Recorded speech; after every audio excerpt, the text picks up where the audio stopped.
a.s. Allahu subhanahu wa taala e ka përmend Idrisin a.s. në Kur'an duke thënë: "Wadhkur fil kitabi Idris, innahu kana siddiqan nabiyya." Thot përkujto në libër edhe Idrisin, i cili ka qenë i drejtë dhe pejgamber. Wa rafa'nahu makanan 'aliyya, dhe ngritëm atë në një vend të lartë. Këtu Allahu subhanahu wa taala përmend Idrisin a.s. me 3 cilësi. Cilësia e parë është siddiqan nabiyya, po thot siddiq, Idris a.s. ka qenë i drejtë, ka qenë i siddiq, ka qenë i besueshëm, ka qenë i sinqert. Dhe se drejtësia është shumë rëndësishme dhe ka vlerë të madhe te Allahu subhanahu wa taala. Ai i beson të gjitha argumente që ja ka shpall Allahu subhanahu wa taala, punonte me ato argumente, punonte me ato shpallje të cilat i ka shpall Allahu.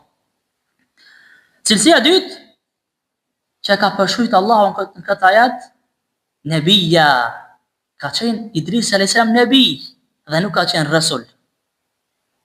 Çka është dallimi midis nebija dhe rusul? Rusul janë ata pejgamber të cilët Allahu i ka dhënë shpallje të re, i ka dhënë legjislacion, i ka dhënë shariat. Ndërsa nebi janë ato pejgamber të cilët nuk kanë pas shariat të vetën, nuk kanë pas legjislacion të vetën. Allahu i ka dhënë shpallje apo ja ka shpall disa sahife, disa fletushka, sikur që ja ka shpall Idrisit a.s. dikon 30 apo 50 fletushka apo sahife. Rusul dhije se ka qenë Muhamedi a.s. Se Allahu i ka dhënë legjislacion të ri, sharia të ri, ka dhënë Kur'anin. Rusul apo rasul ka qenë Ibrahimi a.s., ka qenë Musa a.s., ka qenë Nuhu a.s. Se Allahu i ka dhënë sharia të ri, ka dhënë legjislacion të ri këtyre pejgamberëve, të cilët janë rusul apo rasul.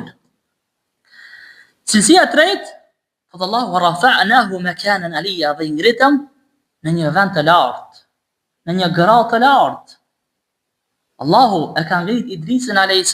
me famë, e ka bën me famë për shkak se ishte nebi, për shkak se ishte profeti Allahut subhanahu wa taala.